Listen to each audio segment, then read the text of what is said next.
Alléluia. Dans la présence de William Marion Branham.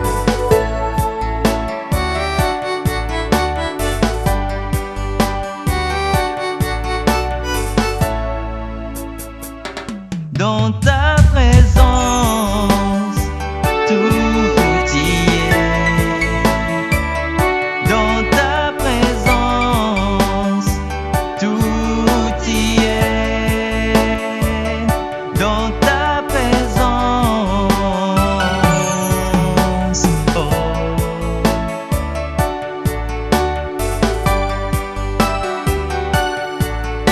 Sur le capot. Oh oui. Commençons seulement par le verset 5.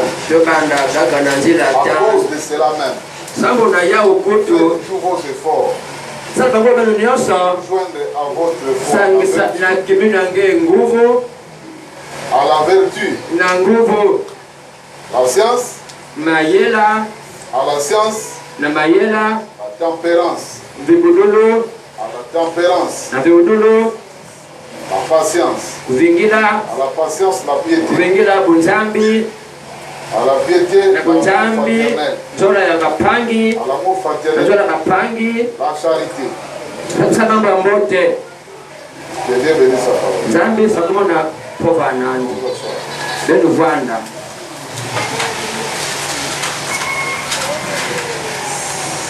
J'espère que mo mekanisa ati nous sommes encore très heureux totukele jaka na kese mingi d'être ici. ya kuvanda awa La statue de l'homme parfait.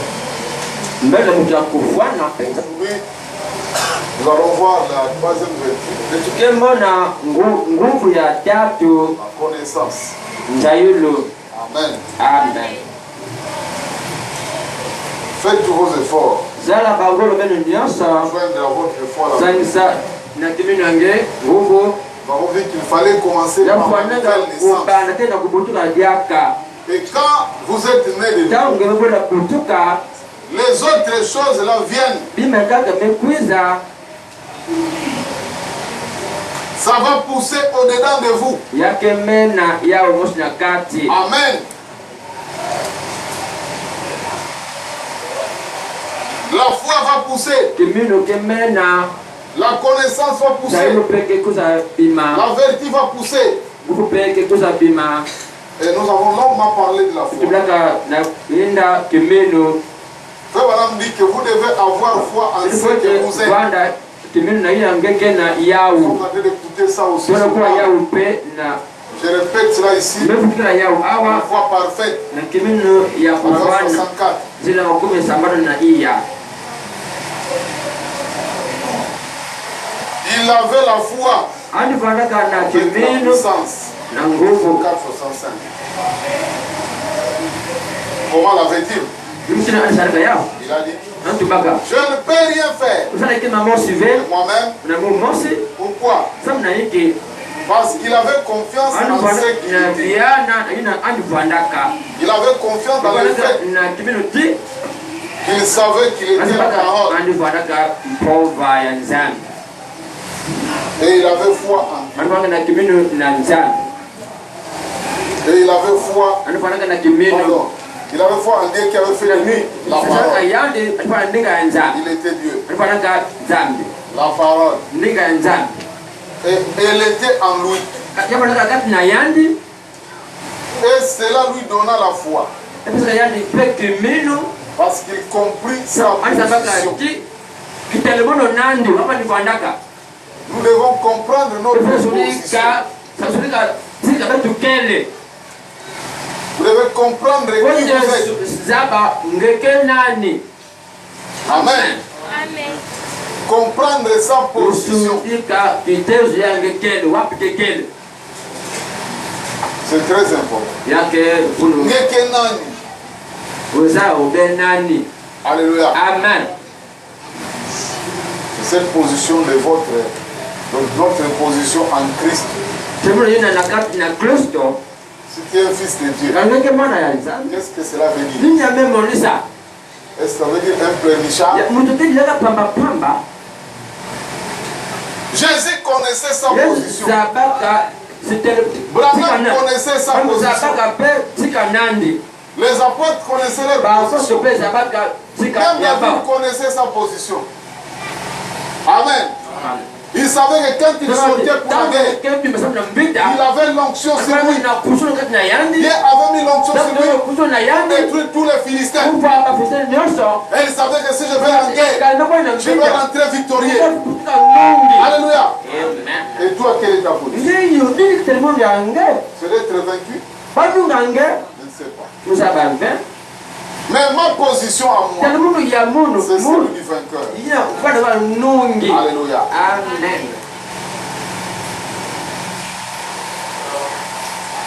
Et il était en lui. Et cela lui donna la foi. Parce qu'il comprit sa position. Il savait qu'il était. Parce que l'Écriture avait dit qu'il était. Chaque passage de l'Écriture pour prouver qu'il était exactement ce que l'Écriture a dit. Amen. C'est ça les grands secrets. Le grand secret de la foi, c'est savoir ce que vous êtes. Quand vous savez ce que vous êtes, vous savez le pouvoir de votre parole. Vous savez le pouvoir de votre prière. L'enfant doit avoir confiance en sa foi. Quand je prie, Dieu exauce. Amen. Quand je suis en détresse, que je lève ma voix vers le Seigneur, Dieu doit répondre. Un enfant de Dieu doit croire en sa prière. Alléluia. Parce que je sais que je suis un fils de Dieu. Amen. Je ne suis pas un neveu de Dieu. Mais je suis son fils. Amen. Merci Seigneur. Oh, roi des rois. C'est pourquoi il avait confiance. C'est que Dieu avait fait. Et s'il fit ainsi, alors ne pouvons-nous pas, comme croyants, avoir confiance en ce que Dieu a fait de nous. Voici les signes qui suivront ceux qui croient. Il avait foi en ce qu'il était. Alléluia. Amen. Et si vous êtes un croyant, vous avez foi en ce que vous êtes. Vous êtes un croyant. Alléluia. Qui est croyant ici? Vous êtes vraiment croyant. Vous devez avoir confiance en ce que vous êtes. Si vous êtes un soi-disant croyant, soyez d'abord croyant. Réellement croyant. C'est là où vous deviendrez un être tout à fait qu'on ne peut pas comprendre.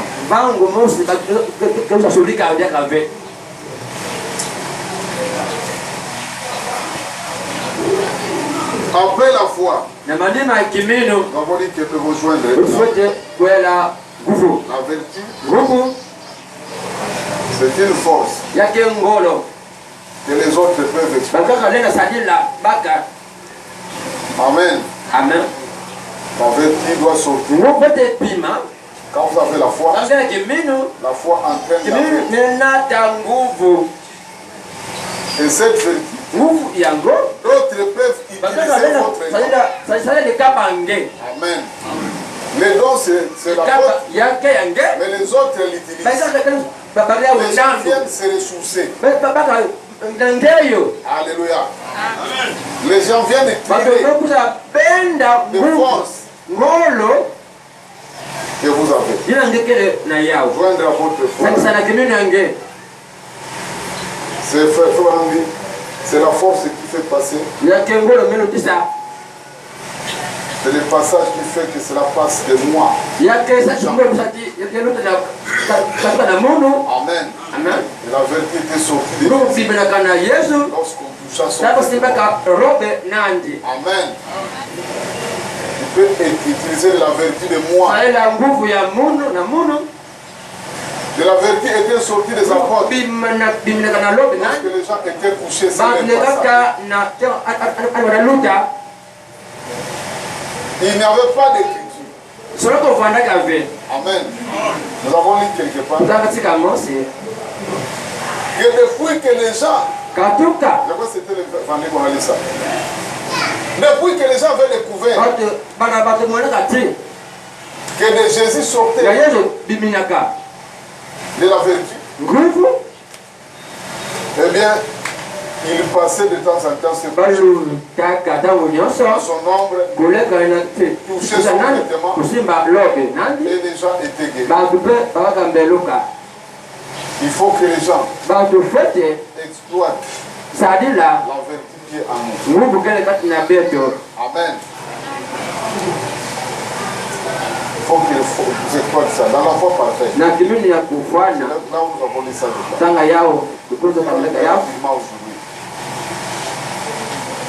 La foi parfaite, 141.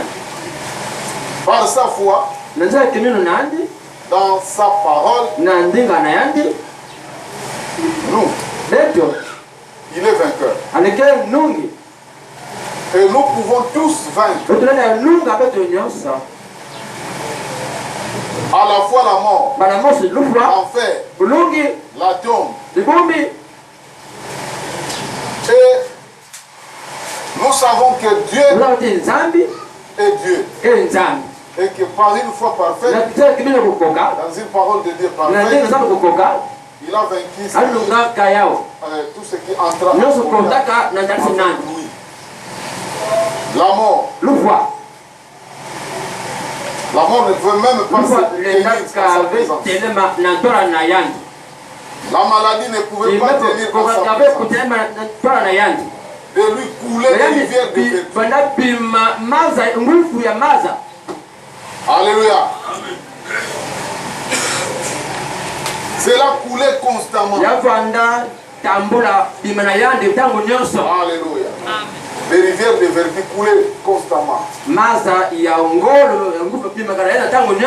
vertu sortait de son vêtement. Ces gens qui se couchaient dans son ombre et s'avançaient pour toucher de leur doigt son vêtement, ils étaient guéris. Après que cette femme tout le monde voulait toucher son vêtement. Amen. Ça, c'est ce que le frère Branham nous dit. Ce qui n'est pas écrit dans la Bible. Alléluia. Parce qu'il est rapporté qu'il y avait d'autres choses qui ne sont pas rapportées dans la Bible. Depuis que la femme avait touché le vêtement de Jésus, d'autres aussi venaient toucher le vêtement de Jésus. Alléluia. Et les gens étaient guéris. Tout le monde voulait toucher son vêtement. Parce qu'ils avaient vu que de lui sortait constamment de la vertu. Il coulait comme des rivières. Et il était là, marchant dans un monde avec la foi parfaite. Parce qu'il était la parole. Amen. Nous devons aussi poser en tant que des enfants. Les autres doivent profiter de nous sommes. Amen. Nous sommes les fils de la bénédiction. Partout où nous sommes, nous devons être des porteurs de bénédiction. Alléluia. Lorsque vous êtes quelque part, vous êtes des porteurs de bénédiction. Porteurs de la paix. Alors maintenant, nous allons rapidement à la connaissance. Joindre la connaissance. Premièrement, c'est la foi. Oui, la vertu. Troisièmement, nous sommes au paragraphe 160. Vous voyez la science. La science ou la connaissance. Amen.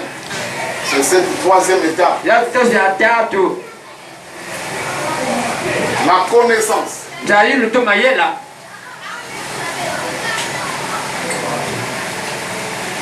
La connaissance, c'est bien. Mayela. Yake mbote. Il ne s'agit pas d'une connaissance mondaine. Yake nzayulu ya inzave. Amen. Je crois qu'au début de cette enseignement, Na tukibandi ya malobi je ya. vais vous expliquer Tutumbaka. que nous avons encore les deux extrêmes aujourd'hui. Toke na basonge yoso zole Comme kufu. cela fut au temps de Ola Jésus. fwana na tango ya Yesu. Il y avait les Grecs Ibadaka bangeleka. qui s'affairait à la connaissance. Wandasala mingi ye mayela. C'est de là où est sorti les grands philosophes. Imilaka batu ya mayela mingi. Donc leur travail c'était de Saba réfléchir, kwanaka uyindula kaka kukanisaka. chercher à découvrir Kusosaka kungakula. d'où provient l'homme. Wapi mekatuka muntu. Ils étaient en train de s'affairer. Watu andasala mito kusudika. L'être suprême c'est quoi? Mutu emeluta batu nusu yake nini. Ceux qui ont étudié la philosophie Aliyetangaka filosofi. en classe, Na ils kelasi. savent qu'il y en a Kamasa des, bati il y a yake. des, il y a des certains d'entre eux qui ont dit que c'est le vent. Bantu bati yake mupepe baka Et bili. l'être suprême, l'être premier. Mutu yatete emeluta yake mupepe. Il y en a d'autres qui Baka ont dit mutuba. que c'était l'eau. Yabaraka maza. Parce que l'eau se trouve partout. Maza ketika nyonso. Il y en a d'autres Baka qui disent tubaka. ceci, c'est là. Yake yai peya. Donc ils essayaient d'avancer des Wamemeka arguments. kutuba mambo abao. Ils s'affairaient à argumenter dans les Wabrotala stades, kutuba à kwa écouter des discours bien kuwa préparés. masolo mambo msambote. Amen. C'est ainsi que Ndemtimina. Paul l'autre jour Pole makaka. était reçu comme un grand Ya moya lokola mutu amayela à mingi. l'aéropage. Na aeropage. Il était en train de parler Nanga de Jésus. tubila Yesu. Amen. Amen. Paul était reçu là-bas. Pole paya kwa lokola mutu amayela mingi. Et mes chers frères et sœurs, Mapangi ya muna talo kati wakakala. mais ce n'est pas cette connaissance. Yake nzalu inava. Et nous avons un autre extrême Tokana songe ankaka. où les gens ne font que Kuna chercher les noms. sokaka bikume makaba. Non, non, non. Nous n'avons pas que ça. Yakaka Les pe. noms ne sont pas mauvais. Makaba yake imbiva. La connaissance n'est pas Nzalu mauvaise. pe yake imbiva. Mais il ne faut pas être borné d'un côté. Kunyeka mangambo mosive. Et la connaissance, Nzayulu.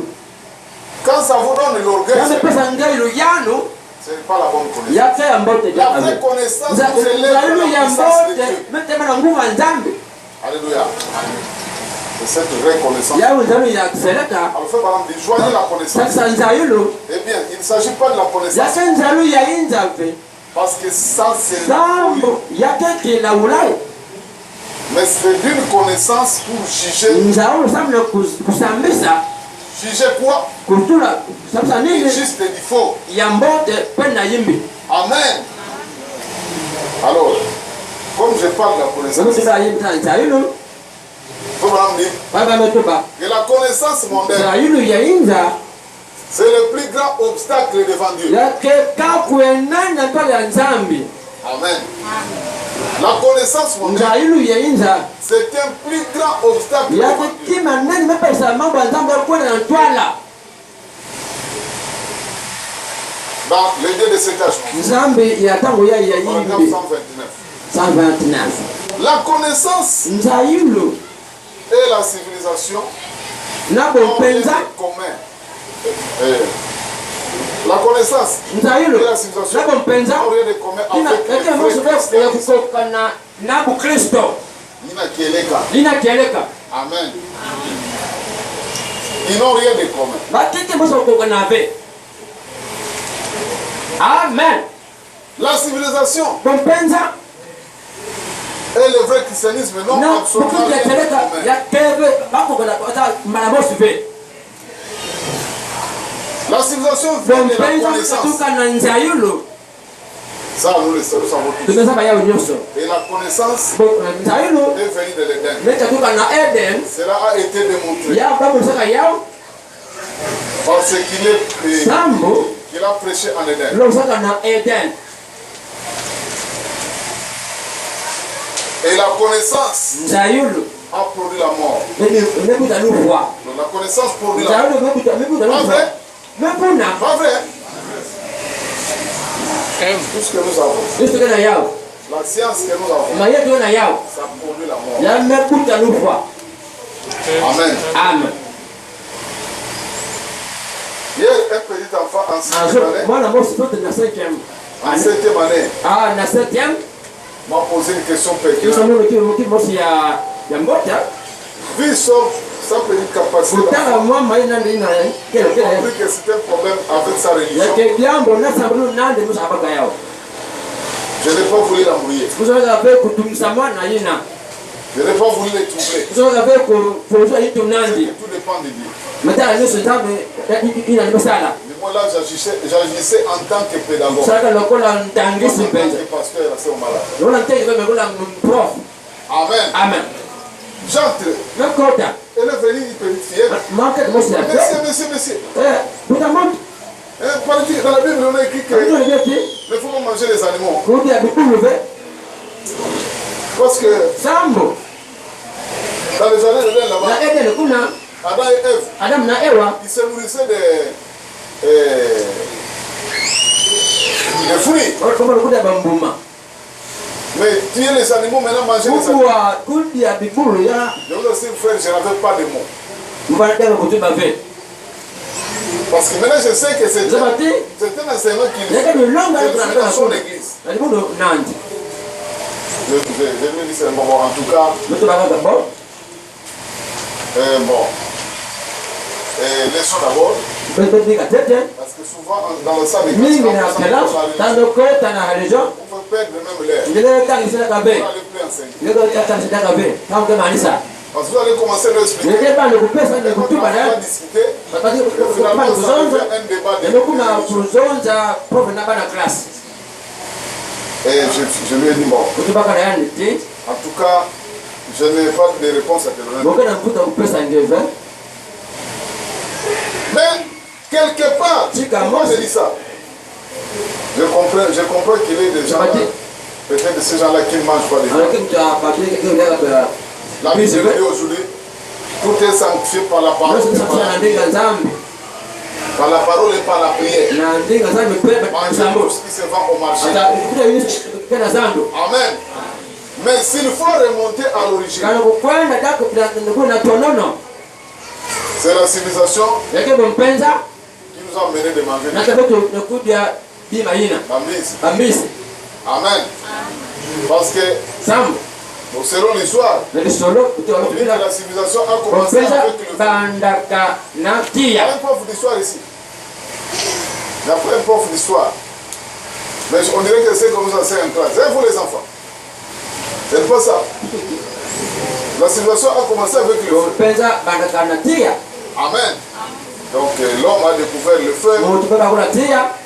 ainsi de suite. Pe Quand il belanda. a découvert le feu, Na baba kuna tia. il a commencé à préparer les animaux. Banda kulamba mapya. Amen. C'est cette connaissance-là que nous Ndani avons nde acquis. nitu baba kuna. Que notre mère Ève est allée en Ewa kwenda bakusa. Amen. Amen. Parce qu'au départ, là, Na bando kuna Adam et Ève n'avaient pas besoin Adam de na faire bwana du feu. sato kusala tia be. Manger de tous les fruits Kuja baba nyonso. qui se trouvent dans les jardins. Tena zunga. Est-ce que vous avez besoin du feu? Na sato ya tia. Vous allez cueillir seulement les fruits. Baba Vous allez commencer à baba manger kuja baba manya nikebe. de ce fruit-là, celui-là. Baka ya pe ya. Nimekuja. Amen. Amen. Malheureusement, aujourd'hui, Ya dibubu ya. quand on nous recommande de manger Tukuja baba. les fruits que nous mangeons aujourd'hui, Amuto to ya dibubu ya. c'est tous les fruits provenant de l'Europe. Yake mbuma ya Europe kuna. Ce n'est plus la même qualité de Yake fruits bitimo supe ya mbuma ito. que ce que nous mangeons dans Yiko l'État. peko ya kana tama. Il a été prouvé Ya baba batu baka que tia. la pomme d'aujourd'hui Pena bubu ya. a perdu, je crois, Zenzi mbisa. une centaine de matières, de Kama ya nutriments. babima Amen. Par rapport à la pomme il y a 50 ya ans. pome ya kwenda kabulota bakombe tamu ya bambula. Et la science est venue nous envahir Mayona dans nos champs. nukuza kota na pinda Le beto. royaume. Mayombe. Amen. Quand moi j'ai grandi, Tangu pana yondoka. on ne retirait pas les maniocs. Mwana majoko ve. Avant, je crois, une année et demie. Na ntwala mbula na C'était ça. katikati ya mbula. C'était au moins une année et demie. Mbula na katikati ya mbula. Bougez là. Je vais poser la question. Elle est vraiment fatiguée. Amen. Donc on ne retire pas le manioc avant qu'il en ait. Amen. Mais aujourd'hui, si vous avez planté le manioc à la tombée de la pluie, au mois au 10e mois, donc il faut compter au mois d'avril ici. Vous allez commencer à retirer. Et si vous dépassez une année, vous perdez tous les champs. Amen. Et vous retirez des gros maniocs. Mais ce ne sont pas les vrais maniocs. Et nous, ces boutines de manioc là, alors, ça pouvait rester dans la forêt. Même pendant combien de temps vous entrez ça vous entrez là-bas, vous cherchez peut-être des rats, vous trouvez aussi. Là, il y avait une boutique de manioc. Vous retirez quelque chose. Mais avec ces gens-là, est-ce que vous trouvez ça bon? Je crois que après une année, vous devez encore rechercher les boutiques ailleurs. Pourquoi ça? C'est la science. Amen. Vous pensez que ces maniocs là, c'est le vrai manioc avec le vrai nutriment? Pas du tout. Amen. Nous avons encore la grâce d'avoir les safous dans les maniocs. Ils sont encore naturels. Mais je crois aussi qu'avec l'avancée de la technologie, les autres méthodes aussi pour essayer aussi de trafiquer nos safous. Amen. Pour avoir des safous qui sont plus que ça. Le sucre que nous mangeons n'est plus la véritable sucre que nous mangeons il y a 20 ans. Amen. Nous avons perdu beaucoup de produits.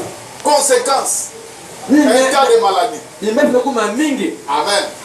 Nous sommes envahis par toutes sortes de maladies. C'est pourri jusqu'à la moitié. Amen. Nous avons le chikungunya. Amen. Des maladies qu'on ne connaissait pas. Et vous verrez que ça ne fera plus longtemps. On va nous interdire de nous salir avec la main. Et déjà à l'est du pays, on ne se salit plus avec la main. Amen. Vous allez donc bonjour, bonjour. Plus question de se serrer la main. Quand vous allez maintenant en Chine, donc même quand vous parlez avec quelqu'un, il faut avoir le gaz. Parce que les gaz, c'est son gaz là qui l'échappe. Si vous inhalez ça, c'est les malades. Vous êtes contaminé.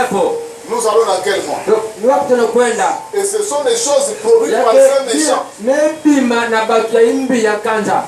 Parce qu'ils sont entrés maintenant dans ce qu'on appelle par la guerre biologique.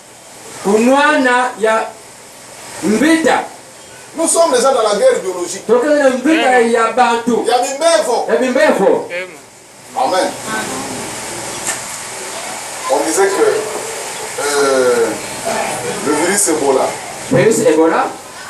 c'est transmis par des animaux, des choses. C'est là où il y a des forêts, des grandes forêts. Mais à l'est, là, il n'y a même pas de grandes forêts. Mais comment Ebola doit laisser? Est-ce que ce ne sont pas des maladies transportées dans le but de créer soit de la cobaye? Donc, c'est-à-dire des éléments pour tester les produits. Amen. L'homme blanc est tellement méchant qu'il a détruit ce monde par la science. Cette science-là est mauvaise. Notre science est mauvaise. Amen. Mais malgré tout, nous avons des jeunes enfants ici qui font l'agronomie. kulongoka ba Le pesa service n'est pas là. katika event. Ouais. Nous avons les jeunes enfants qui font l'agronomie. Na ba msa agronomy awa Nous sommes ceux qui apprennent. ya bana kutanga. Amen. Ils apprennent comment détruire. Ndio kufua Comment détruire nos aliments. kufua mada ya beto. Amen. Ils apprennent comment détruire notre sol. Kufua toto ya beto. Dans les temps, les jardins, il fallait Kama jardin wanaka creuser, mettre kutumia kwa ni vyote kila mambozi et mettre ce que vous voulez. kusoja ndio kuna Et ça va chez ya kuza bimsa vous kwani. aurez les, je ne sais pas moi, les amarantes. Na ngeke bibi Amarantes. kuteko. Amarantes. Hein. Vous aurez les amarantes, Bado vous aurez les kuteko oignons kuteko. et consorts. Bibi mankaka. Mais aujourd'hui, tout ce que nous achetons, là, Ndio sumba awa huku. il faut pulvériser, il faut mettre des lirets, Tutete ire mettre, tu vois quoi. kutoka na nini ina Tout ça sont des poisons contre nous. yake kijimbo na beto bibi ndio sina. Amen. Ça c'est le produit de la science. Yake le bambuma ya mayela. Amen. Notre science n'est Mayela beto. Amen. Bon, moi je suis mécanicien. Mokebo tu ya bisengo. Nous ne sommes pas épargnés. Beto ke pepe bane ver de mambo yina. C'est nous les mécaniciens. Beto ba mécanicien. Nous sommes responsables de la Deuxième Guerre mondiale. Toke ba tumesi ba mbita zolo ya inza. Il y a eu beaucoup de morts. Kana ba kufaka mingi C'était quoi? C'était la mer? ya La kwenda mécanique. mécanique. Amen. Maintenant aujourd'hui, Bubu yang nous avons l'informatique. kana informatique. Avec l'informatique, Na avec la informatique biologie. na biologie. Donc tout cela, Nyonso yina c'est du diable. yake bima ya satana. Est-ce qu'on va cesser de tirer? Tukolemba kutanga. Pas du tout. Ah. Mais vous pouvez prendre votre Leta essence, kave mayela nge. l'amener dans la Hata parole. yao na mbinga nzambi. Amen. Amen. C'est pas pour autant que nous allons dire non. Ya kutoka bape ah. Nos enfants ne Bana doivent bete pas tirer le kutanga. parce que la science est Sa du diable. mayela ke ya satana. Non. Ah. Nous vivons dans ce monde. Kutanga qui tusi est déjà kutanga ni saya. corrompu. C'est déjà un système corrompu. Yake tayari mosi ya kupola. Nous n'y pouvons rien.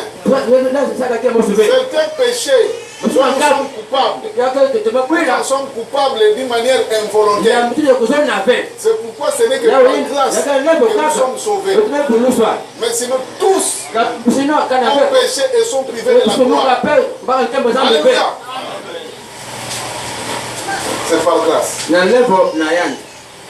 Tout ce que nous faisons. Ndio tumesala. Vous allez partout. Kwa sika nyaso. Il n'y a que le péché. Kaka masumu kele. La science, Mayela c'est la pourriture. yake kupola. Amen. Amen. L'instruction, voilà le prix.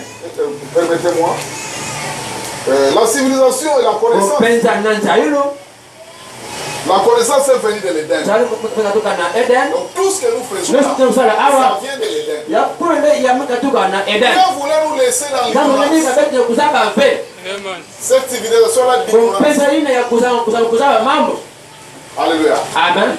Dans la civilisation Na d'ignorance, kupenza kuzaba kima mosi be. où Adam et Ève vivaient, Ala kama ni zika kule naye.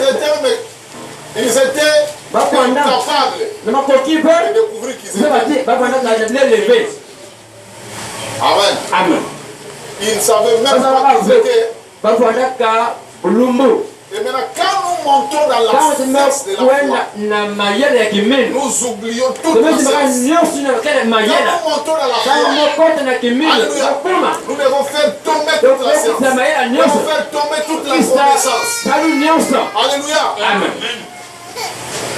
Nous devenons des ignorants. Tumekuma batu kesa pesa ya mambo. Tamu na nzambi. Alléluia. Nos parents, Bambuta be. en Éden, est-ce que Na Éden? là? Changez un peu la pile. Je sens qu'on dirait que ça fait beaucoup ici.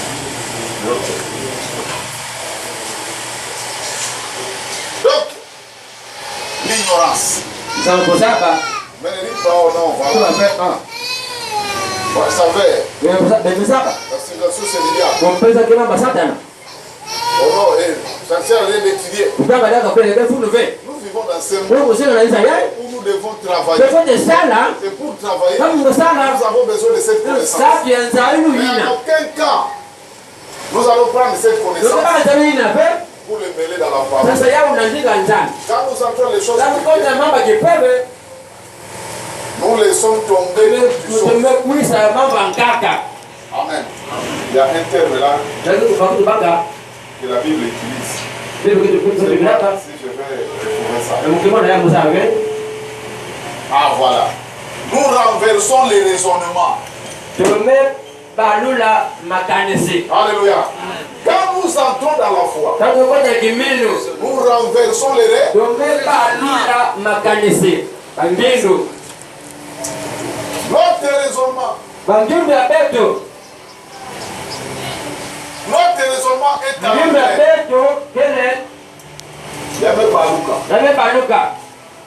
lorsque nous entrons dans les choses. Nous renversons quoi les?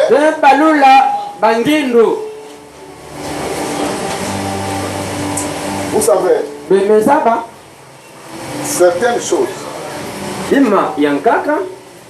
parfois, mieux vaudrait ne pas savoir. Amen. Amen. Quelqu'un peut vivre avec le sida. Il vit avec le sida, il est sida. Mais il commence un peu, il tombe un peu malade là. Il a le VIH parce que c'est gens qui parlent du VIH.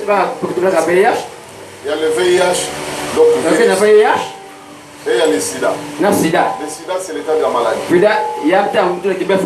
virus, c'est le responsable de la maladie.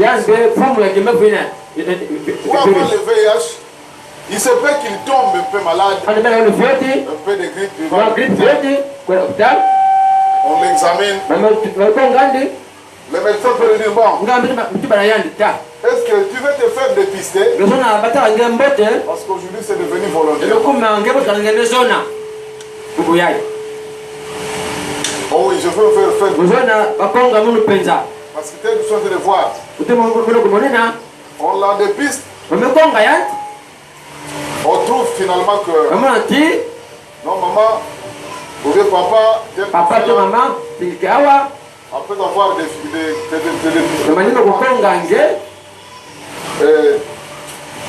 on a constaté que le VIH est positif. Il y a le virus. Cette personne-là, même s'il pouvait guérir, amen. Mais cette personne-là pouvait entrer dans son raisonnement et devenir malade au point de mourir avant l'état. Amen. Mais moi je connais des personnes qui vivent avec le VIH depuis des années. Mais ils sont là. Amen. Vous voyez que parfois la connaissance est négative. Amen. Dès qu'il connaît qu'il a le sida, fini. Oui, parfois il commence à écrire le testament.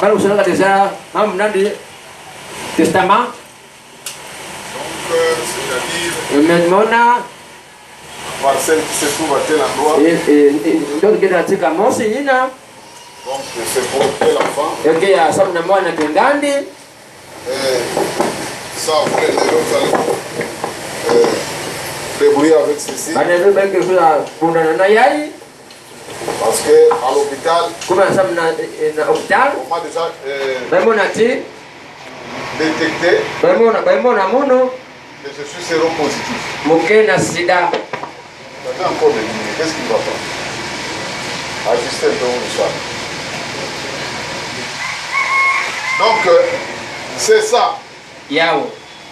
La connaissance vient du diable. Amen. Amen. La civilisation de Dieu,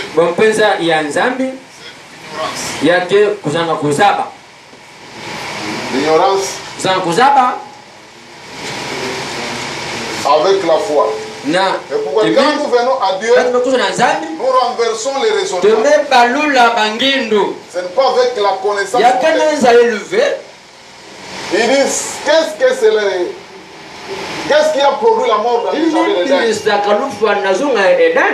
Qu'est-ce qui a produit la mort dans les années d'Éden? C'est là la connaissance. Mais on ne peut pas être de Dieu. anaenda kwanda ya nzambi ve Donc c'est du diable. yake yankada mpemba Fiu, vio ça, yani c'est bien dit, mtu ya mbote la connaissance, nzayulu la science, mayela l'instruction. kutanga Allah le plus grand obstacle dala que Dieu kapa ait jamais nane rencontré. ya nzambi na twala na yani C'est du diable. yake yankada mpemba Bon, je sais, je le sais. mezaba yao Je vais recevoir des lettres à ce sujet. yeyamba mikanda samu na jambo Je yayo les attends. mara kuvingira yao yeso Amen. Amen. Non, tel comme je viens de déclarer ça, nokutuba yayi je serai attaqué. kusa nwanisa Comment mukaka dire que- il dit, bon, je les attends. mara kuvingira mikanda ngo yako Regardez yotala à quoi la culture nous a menés. nini kusamba mina Mais betu voyez, regardez ce que nous tala yini ali salaka Où en sommes-nous? wapi betu tala Nous sommes appuyés sur ces choses, temeye kama na mambo ina sur notre propre na intelligence, mayele ya basée betu sur notre science. na mayele ya betu ndio kuna betu Vous direz, bekotuba et Dieu alors, nzambi d'après vous, nde Louis, yani c'est l'ignorance? leki kusanguzaba Oh non. Dieu établira son propre nzambi civilisation sur la terre. kesala bompenza nandi na zulu ya Alléluia.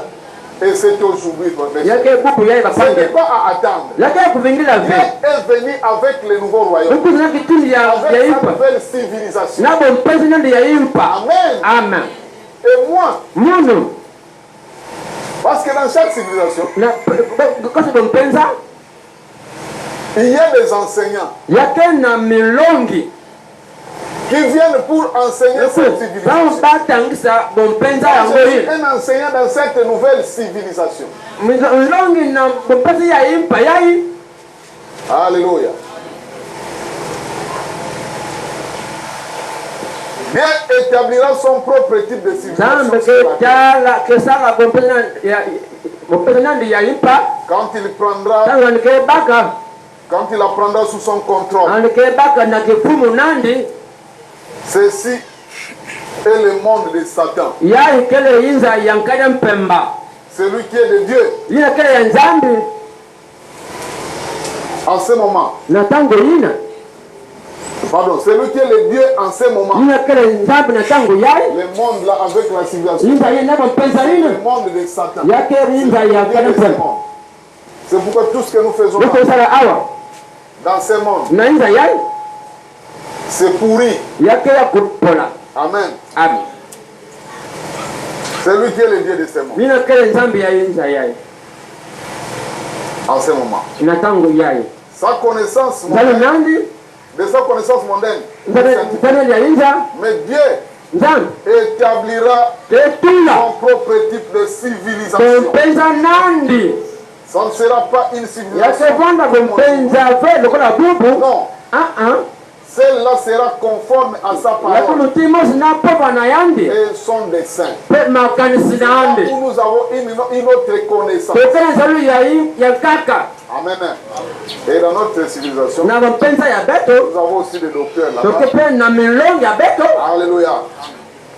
Nous avons des apôtres, toke na bapostolo nous avons des prophètes. toke na milobodi Les prophètes sont comme des savants. lokola batu ya mayela Alléluia. alukuli yina bakele Amen. amen C'est une autre civilisation. yake bompenza yanka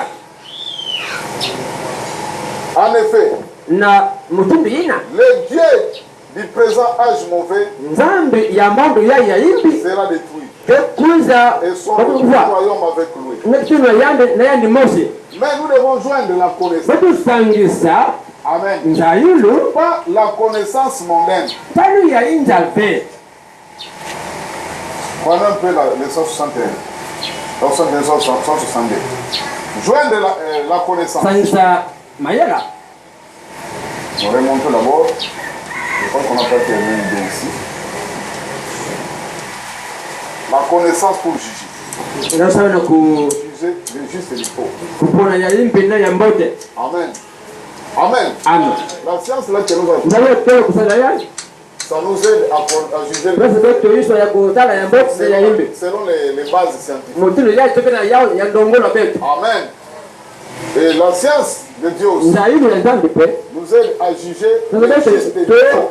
tosala ya imbi pe ya mbote Alors comment jugez-vous de cela nimitunikiswasa yao si vous avez la connaissance nangokela chrétienne? nzayulu ya mayela avec votre vertu na nguvu ange et votre foi, na kinini ange vous jugez si la parole est juste ou fausse. sasa ngana na ngola nzambe Si vous pouvez mettre des kangile côtés, tula pembeni credo et toute votre intimité malongi pe lupango yange et tout ce que vous prétendez avoir fait, kisala yao alors vous avez la connaissance ngekena nzailo pour croire que Dieu ne kama peut ngene pas, mati nzambe lenda vuna ve que toute parole d'homme koso ndinga moto soit tenue pour ya kwanda ya lubunu mais la mienne chansi ya mono pour véridique. yakiaseleka Voyez-vous? belemona Maintenant, tangu yayo tenez la connaissance. ndokebaka nzailo C'est la connaissance. nzailo nde ya mazulu La luta connaissance que nous parlons ici. lendo tibila awa nzailo La yayo connaissance est... mayela leluta mayela nyonso Amen. C'est cette connaissance nde mayela ina se trouve dans ce nouveau monde. kena nenza yayi yaimpa Amen. Avec cette connaissance, nanza mayela yayi vous allez juger des... ngekeze ngankanga ngekeswatisa nyonso ngekeswatisa Amen. C'est la connaissance suprême. leke mayela meluta mayela nyonso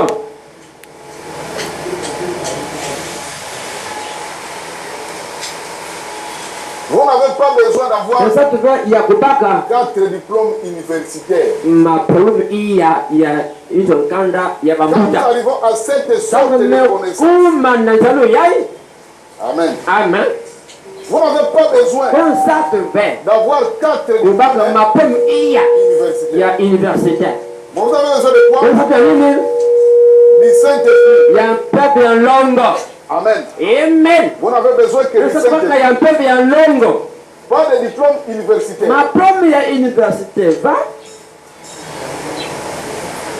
Ou quelque chose comme ça. sokosi kina motindo yina Pour avoir ça. sakokebaka ya Parce que toutes sambo ces vertus manguvu nyonso yina vous sont données par Dieu nepesama nange na nzambe pour les placer sur le fondement. sokotula yawo na fondation Amen. Amen. Donc, tous ces gens-là, bato nyonso yina ils s'en vont dans les universités. mekwani na université Oh, ceci en théologie. ya théologie kuma longi na mama nzambe Nanzambi. Amen. Comment vous êtes devenu docteur? longi na nzambe Donc, bien se moque de ces gens-là. nzambe nokuseka bato yina amen C'est là où le frère Madame dit, pamba metuba ils deviennent plus fous. mikuma kilau kuluta Amen. amen Et le frère Madame fait une déclaration. pamba metuba Avec cette connaissance, na nzambe yina ya inza avec votre diplôme en na mapo mange ya théologie avec votre psychologie, na kutanga ya klasi ya mambo ya mayela plus vous montez, plus vous éloignez en Dieu. katuka na nzambe Amen. Alors maintenant, tangu yai pour que vous soyez près de Dieu, kama kama pembeni ya nzambe il faut être capable de renverser bwana les koki raisonnements. ya kubangumuna mangindo C'est ce que Paul a fait. ya Paul salaka Amen. Paul a dit renverser Paul les raisonnements. betu balula betu tindubula Il a bangindo rejeté son doctrine. ameloza kipamnandi ya kimungu ya longi ya ngolo Amen. Vous devenir ignorant. sama likuwa mtuzaba kina mosive Au point que devant Festus, dino tola Festus on a dit à Paul, otulaka na Paul Saul. Saul Parce que Saul était un homme très important. gwandaka mutu ya mayela mingi Saul Ta grande connaissance de nzamba yange mingi te fait de raisonner. mesa atenge bazalaka mboteve Il y a nos jeunes de raisonne pas. kuloko bazala yimbiva Amen. Parce que sambo les grands professeurs aussi, milongi ya nene pe quand il a beaucoup étudié, na mitanga mingi metambe nunda bima mingi na itu ils arrivent à afficher des akumaka comportements kubimsa tabuye mosi étranges. ya kuyituka Donc, tous ces grands docteurs, bilongi nyonso yina je parle du docteur dans le monde, badokter yina ya université tous ces docteurs-là doutent toujours de leur connaissance. bakeme mataka na kusaba ya bao mayela ya bao Pourtant de leur connaissance, kumetaka na mayela ya bao ils arrivent parfois à déraisonner. kuma na kuyindula yimbi Parce qu'il dit qu'il a pratiquement tout étudié. anekema metanga nyonso Et ametuka un jour encore, il trouve qu'il n'est mmoja ati pas satisfait. alimekoka penza ve Amen. Puisque dans le domaine scientifique, na kutanga ikelasi le plus haut niveau, c'est le doctorat. tetuka yakele doctorat Amen. Amen. Maintenant, quand vous avez atteint votre doctorat, malgré que vous êtes docteur, mais vous trouvez toujours que vous êtes insuffisant dans votre domaine. Alors vous êtes maintenant à la recherche de notre raison pour laquelle aussi nombreux d'entre eux se versent dans les sciences occultes. Amen. Amen. Parce qu'il dit que j'ai tout appris, mais je trouve que je ne suis pas satisfait. Donc je dois aller plus loin. Alors il faut embrasser une chose. Amen. Parce que je trouve qu'il y a quelqu'un. Or, ce n'est pas cette magie qui peut satisfaire. C'est Branham qui devrait satisfaire. Alléluia. Mais nous avons besoin d'une vraie connaissance. 161. Joignez la connaissance. Parce que la connaissance de sa parole, vous devez croire de cette manière. Vous devrez croire aujourd'hui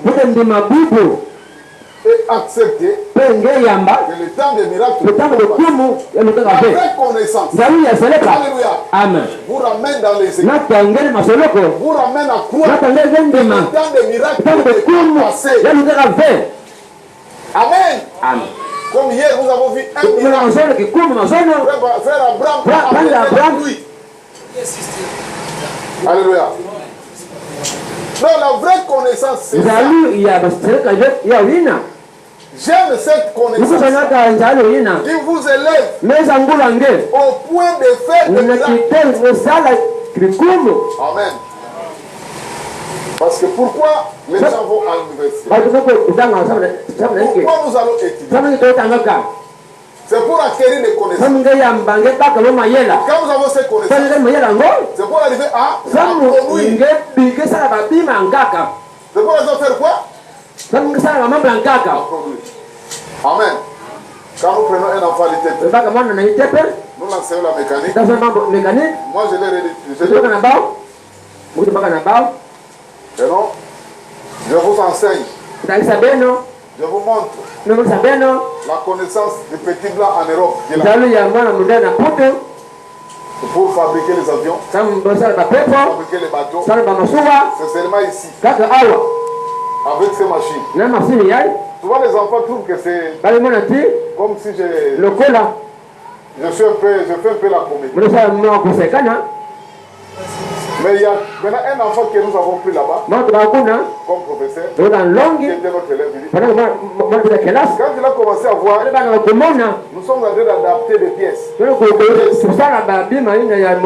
utilisé sur une machine. Donc maintenant je comprends que ce que tu nous disais, c'est un problème de volonté. C'est un problème de volonté. Le pays peut produire. Amen. Parce qu'on n'étudie pas pour rien. Amen. Mettez des moyens. Et puis, de la volonté. Les agents de la Sévin, ils vont monter des bateaux. Parce qu'ils ont tout ce qu'il faut pour monter les bateaux. Amen. L'onateur de même. Mais si on n'a pas la volonté de faire, il faut aller voler l'argent.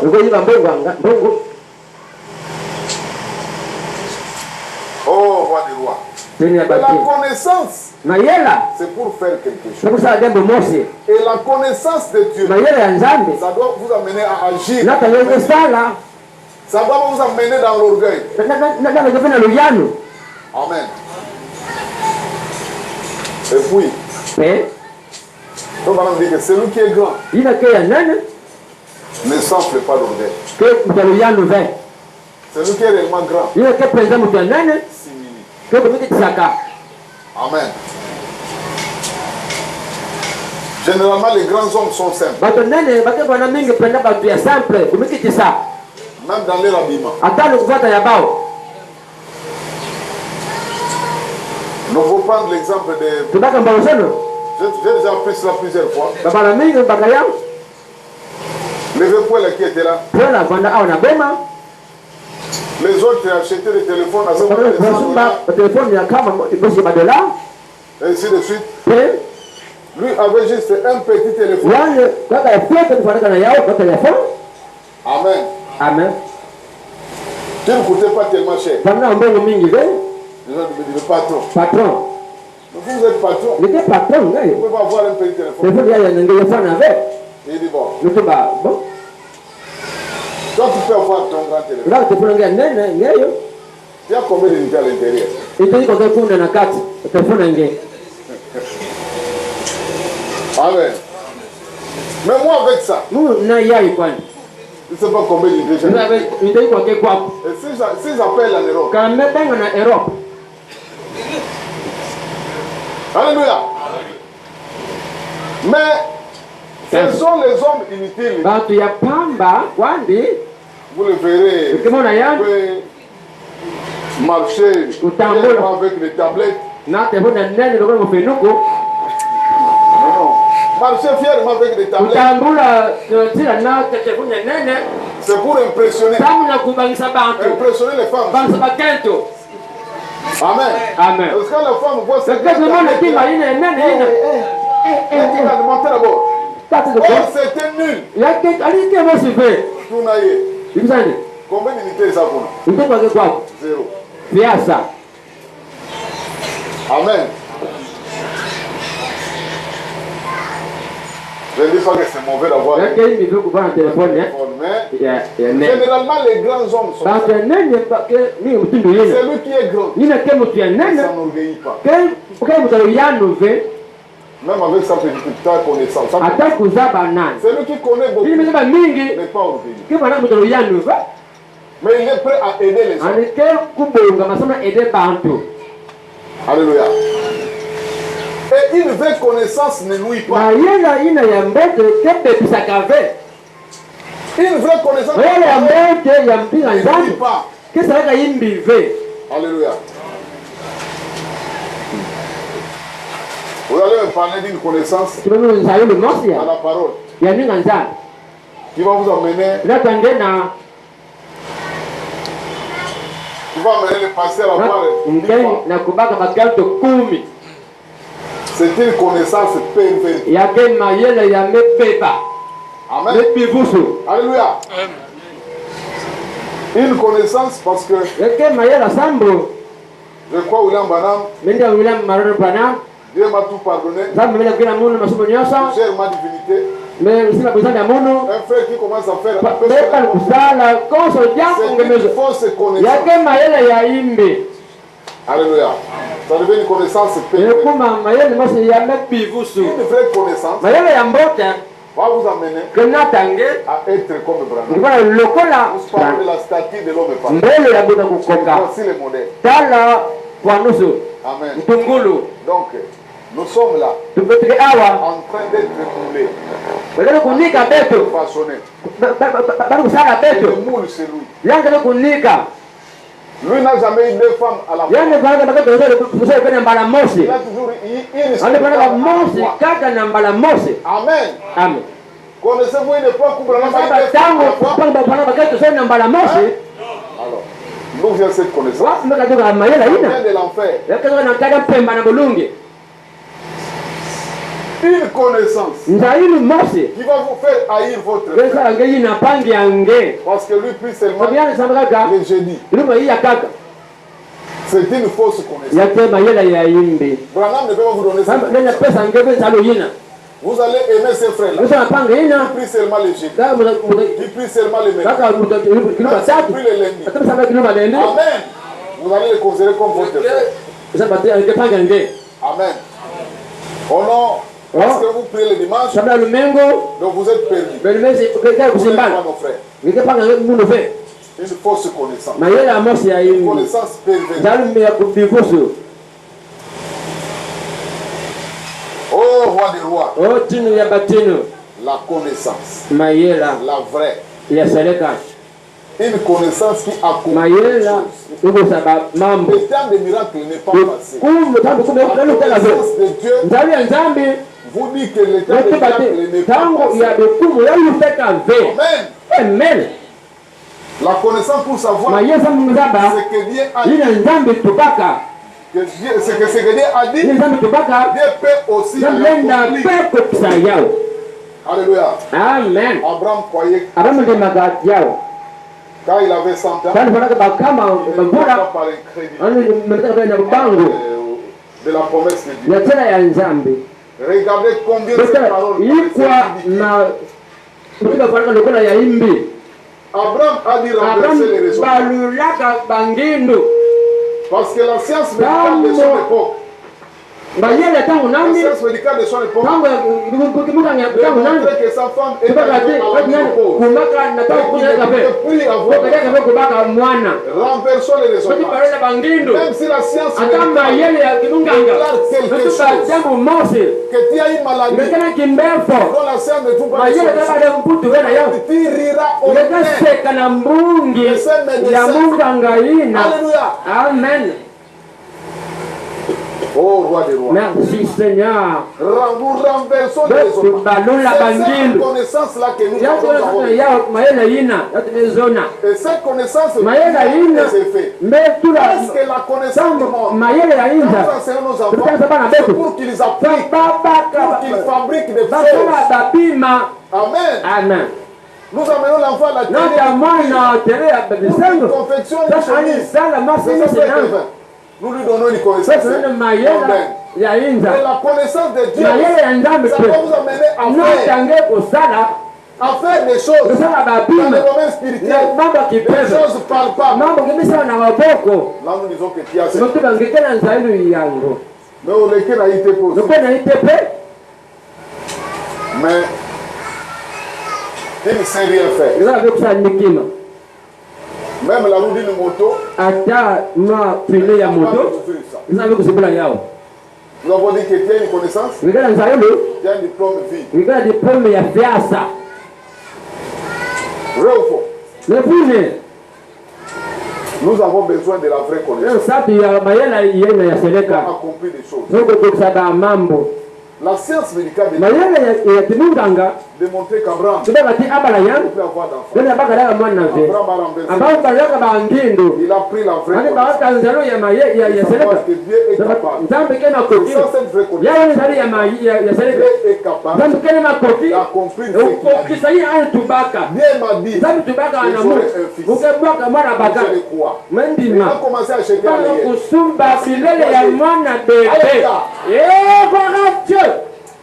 Yes, sir. Merci Seigneur. Merci un homme de 100 ans. Qu'un bébé naisse de son corps. Une femme de 90 ans. Voyez-vous, près de 50 ans. Après, alors, elle était stérile. Elle avait vécu avec elle depuis qu'elle était une adolescente. Et voici maintenant, son courant de vie est mort. Et le sang de Sarah est mort. Tout espoir a disparu. En ce qui concerne l'espoir, espérant contre tout espoir. Parce qu'il avait la connaissance pour savoir que Dieu pouvait faire ce qu'il avait promis. C'est cette connaissance cette connaissance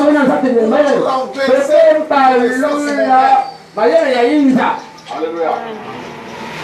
C'est de cette connaissance-là.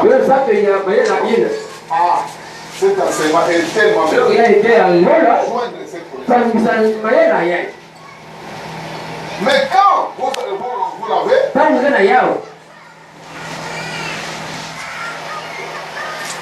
comme cela, pour ajouter cela, quand vous avez la vertu, ajoutez cela à votre vie. Quand vous pouvez marcher en vivant comme un chrétien, en agissant comme un chrétien, étant un chrétien, ajoutez cela à votre vie. Quand vous avez la connaissance, vous dites, eh bien, Je ne sais pas. Maintenant, si ce passage d'écriture, voici, acte-le tranquille. On va le faire accorder avec. Comment le faire accorder avec cela? Acte-le tranquille. Ici, dit acte 29, 28, 17. Donc, c'est-à-dire Matthieu 28, 19. Très bien. N'ajoutez rien. Parce que vous ne l'avez pas encore. Qu'allez-vous faire? Parce que vous n'avez pas encore suffisamment de connaissances. Amen. Vous pouvez les effacer de l'écriture. Et vous ne savez pas. Ne vous précipitez pas. Laissez cela tranquille. Amen. Et vous devez beaucoup lire. Vous devez écouter William. Avoir la vraie connaissance. Pour qu'on ne vous donne pas une connaissance. Alléluia. Amen.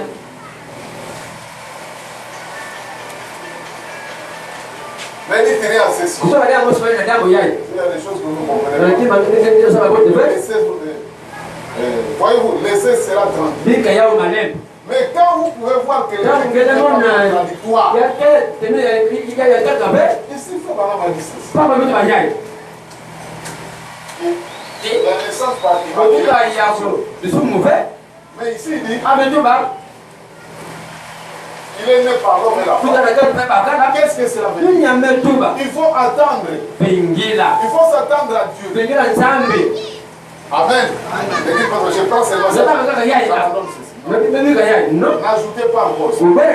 Laissez cela tranquille. Confiance à Dieu. Il n'y a pas de confiance. Amen. Ici il a dit. Ainsi dit le Seigneur. C'était mauvais. Terrible et horrible. Mais là-bas il dit que c'est lui, le Fils de Dieu. Qu'est-ce qui se passe? C'est comme une contradiction. Laissez-la tranquille. Amen. Jusqu'au jour où Dieu a découvert. Amen. Oh, roi des rois. Mais quand vous pouvez en voir, vous pouvez voir pendant que l'écriture, que vous pouvez dire, que vous pouvez voir par la révélation de Dieu, que la parole entière écrite était mystère. Et seule la connaissance de Dieu peut la révéler. Alors vous obtenez cela. Alors quand vous obtenez cela, et que vous pouvez conclure chaque parole par un amen, alors ajoutez cela à votre. Donc la connaissance que vous avez, ça doit vous aider à comparer les écritures. Ça doit vous aider à prouver ceux qui se disent apôtres et qui ne le sont pas. Les faux apôtres. Amen. Les faux prédicateurs. Amen. Amen. Comment vous aurez ça? C'est la connaissance de la parole. À passer à Awa. Il faut avoir la vraie connaissance. Changer les justes. Amen. Oh. Pour juger, pardon. Pour juger. Juger correctement.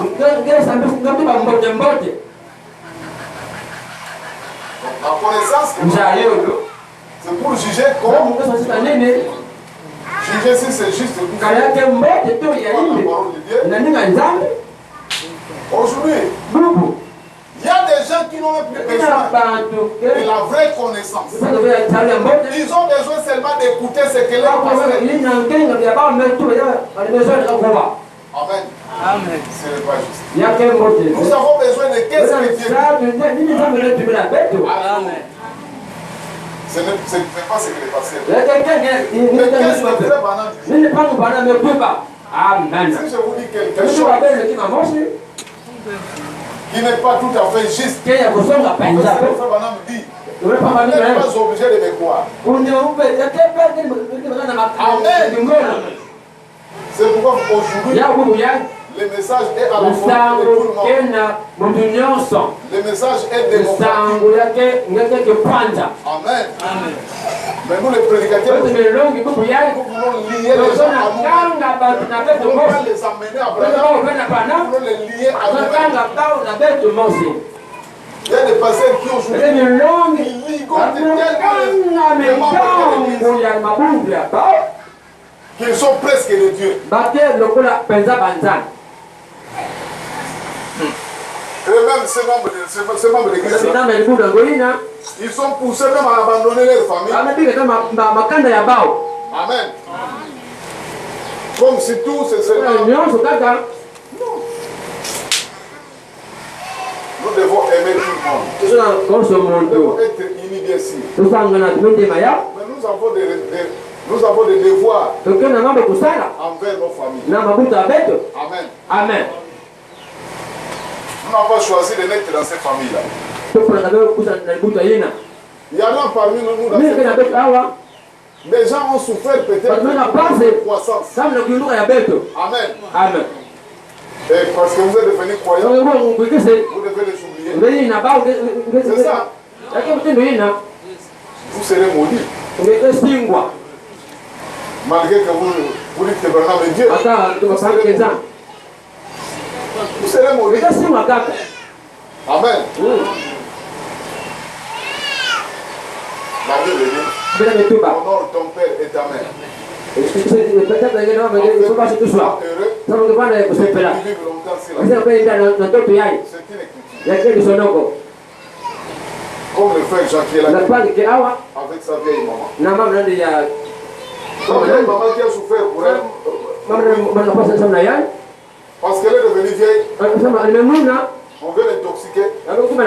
Autant maman est sorcière. Et il va commencer à persécuter sa mère. Est-ce qu'il sera béni? Il ne sera pas béni. Je crois que le mieux à faire, si même c'était les télégraphes, même si c'est une sorcière, il a fait des voix tout ce qu'il a fait. Et Jésus sait que je suis. Je dois tout faire pour eux. Amen. Dieu a voulu que je sois de cette papa ou de cette maman qui est sorcière. Il a essayé de faire ce qu'il a fait, malgré qu'il est sorcier. Et moi j'ai fait mon devoir en tant que fils. Amen. Et un enfant ne le craint pas. Nous avons des devoirs envers nos familles. Donc on ne doit pas lier les enfants de Dieu de manière comme si c'était comme ça ils disent, oh brebis à mon église, c'est devenu, moi je vous dis que même si j'étais seulement laïc, je ne serais jamais membre de l'église d'un individu. Amen. Si j'entre dans une église, et qu'on me dit que ça c'est l'église interne.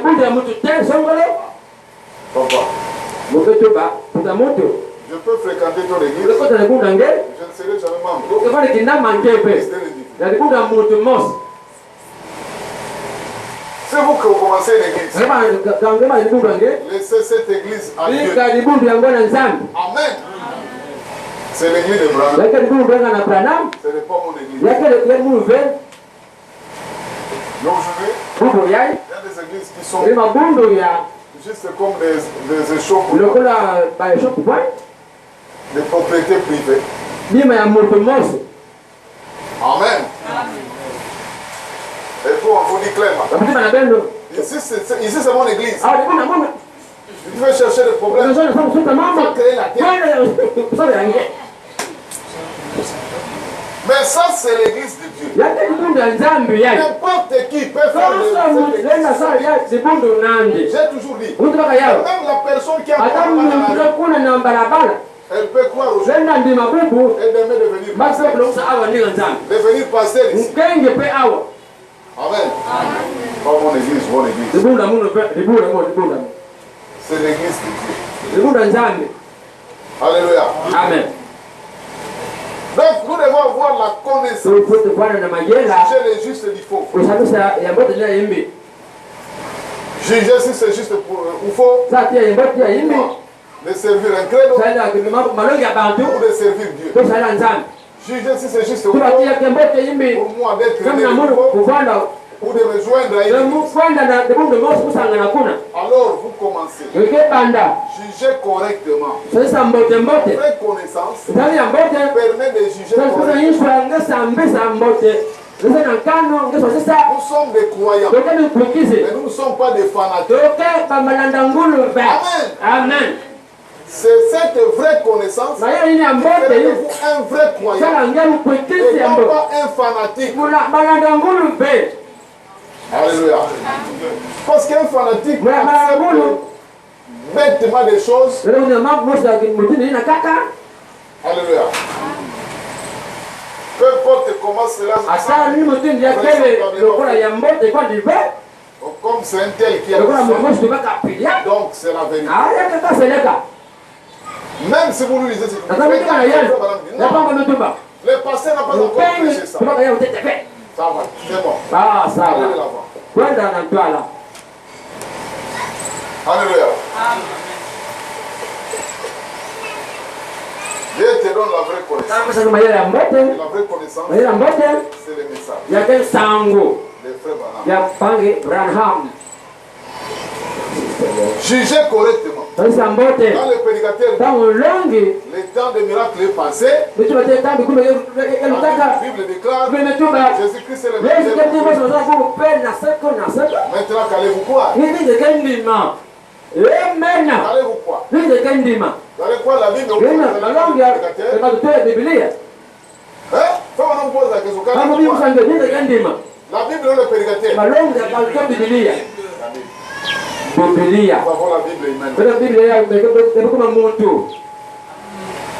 La connaissance. Pour juger. Amen. Amen.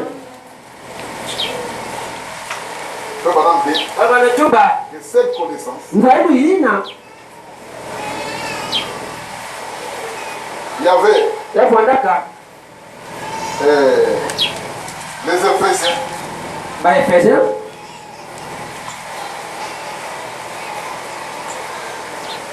Il dit qu'aucun ne peut être perdu.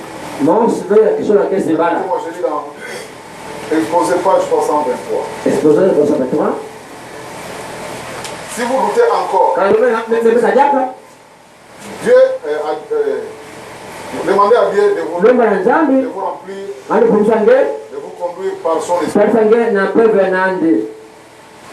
Car les élus ne peuvent pas être séduits. Comment les élus ne sont pas séduits? C'est grâce à la vraie connaissance. Amen. Avez-vous saisi cela? Personne ne peut vous séduire. C'est pourquoi moi je prêche la parole. Vous êtes libre tel que vous êtes. Amen. Si vous sentez que je vous prêche pas la vérité, allez où on peut vous prêcher la vérité. Mais si vous estimez que je vous dis la vérité, ne venez pas ici pour la parole. Venez ici pour la parole. Amen. Amen. C'est notre trait d'union. C'est pas moi qui vous amène. C'est la parole. Amen. Amen. Aucun élit ne peut être séduit.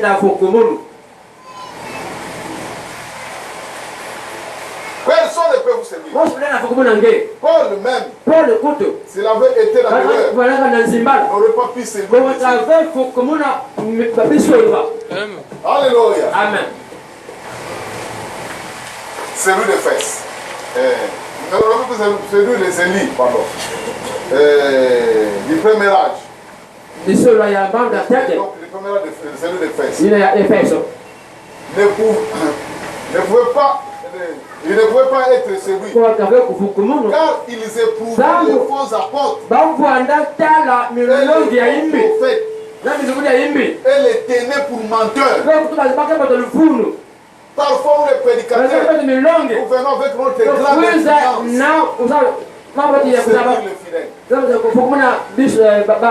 mais c'est méchant. Amen. Comme la faiblesse, qu'on nous va se mêler au côté polygamie. Amen. Amen.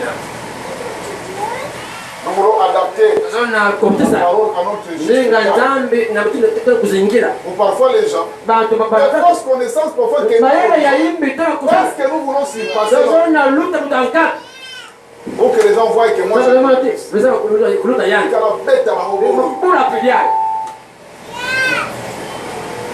quand on met d'abord les aussi là. Amen. Comme l'autre jour, je vous ai démontré ici. Noir cible. Comment on est en train d'amputer les Écritures. Et induire même les pauvres gens. Amen. Oh non, je ne résisterai pas avec les gens de ma génération. Ouais. Ce n'est pas ça. Faites la vérité aux gens. Lisez déjà au départ qu'est-ce qu'il faut faire. Si je devais devenir un jeune enfant, je ne ressusciterai pas avec les gens de ma génération. Amen. Virgule. Je dois ressusciter avec ceux à qui je dois rester dans cette génération. Amen. Cette génération, il explique ça hier. Je dois résister avec vous, avec qui j'ai prêché. Amen.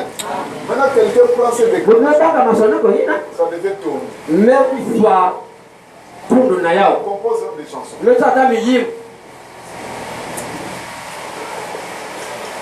Nous devons dire exactement la vérité. Quand nous devons parler d'une chose, disons cela comme tel que c'est dans la vie. Parce que nous ne pouvons pas faire des bras. L'homme est déjà Dieu. Ce n'est pas nous qui faisons Dieu. Ce ne sont pas nos explications ou nos ajouts qui font de nous Dieu. C'est comme aussi la nuit. Il y a un message qu'on a posté à l'internet. Un frère, je ne sais pas, il s'est repenti. Il va avoir cru durant 20 ans. Maintenant, il s'est repenti. J'ai sur cette page Facebook. J'ai dit sans reniement, ne fais pas moins que Branham ne soit plus Dieu. Il restera bien malgré tout. Ce n'est qu'une imposture. C'est l'apostasie.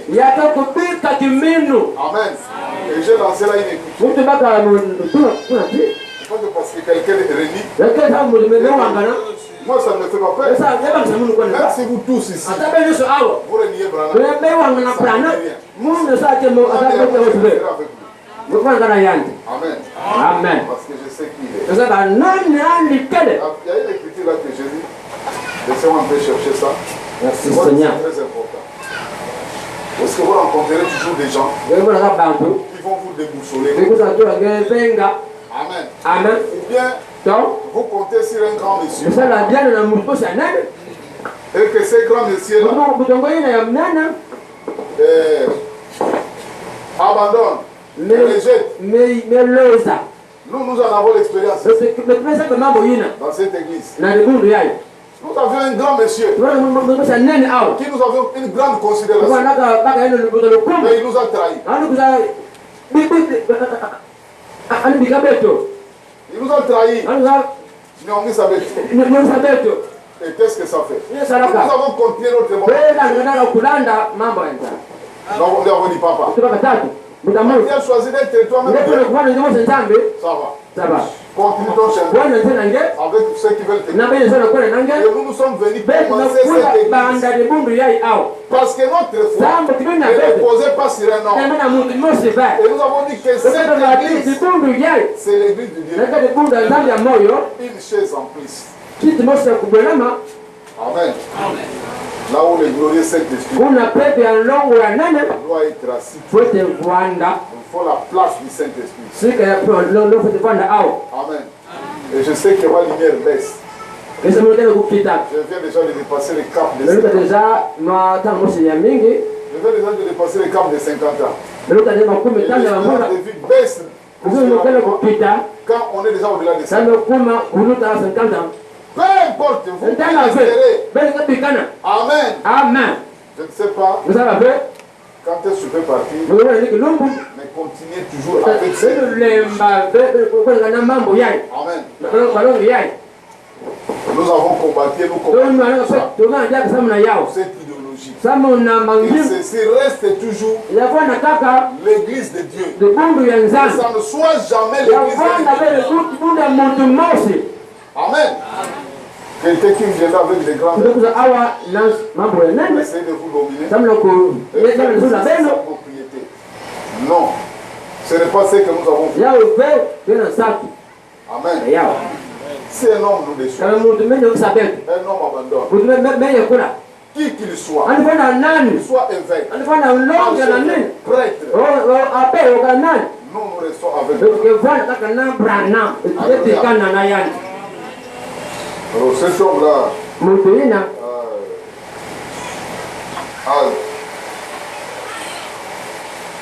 il a choisi yani tunaka d'aller de l'autre côté pour kwenda na ngambo ya kanga. chercher cette page parce que l'écriture là que j'ai posté la nuit Ila tunaona pepa sana pour essayer de réagir, sana kupesa mvuto. elle est puissante. Ebe sindana na Parce que yetu. moi, on a dit ça comme ça, je me souviens parce que c'est un peu la vieillesse. Mbona nikunona. Donc, quand vous êtes jeune, Kama kantonya on pouvait mémoriser ndio lunda. beaucoup de passages. Sio kwa mingi. Mais la vieillesse fait que c'est comme Ndio sasa il y a beaucoup de choses sur la tête, dans la tête, kama mimi na hicho et d'autres parfois on les oublie kaka bana kusimbana yao rapidement. na walemavu. Amen. Oh, roi des rois, Tenya bateno. il est vraiment merveilleux. Lakini na mambitukulu penza. Alors les gens ont vraiment dit, oh non, gloire à Dieu, que Dieu te bénisse, frère. Kama ni tambe ya sabuna nge. Cet homme-là venait de Mtu ina aux oreillers. ndio mewangana. Est-ce que c'est... Vous avez raison. Nikenda lungu kama mewangana nge.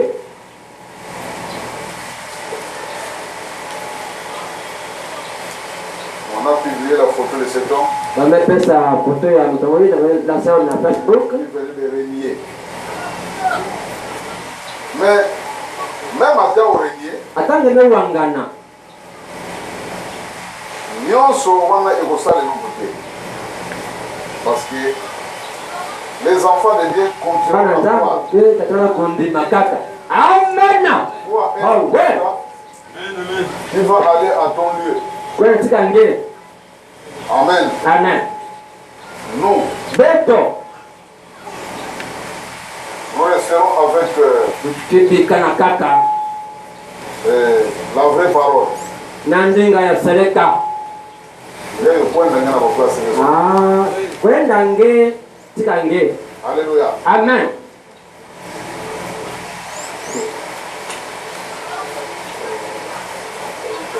Si cela n'est pas là, Sana yake reve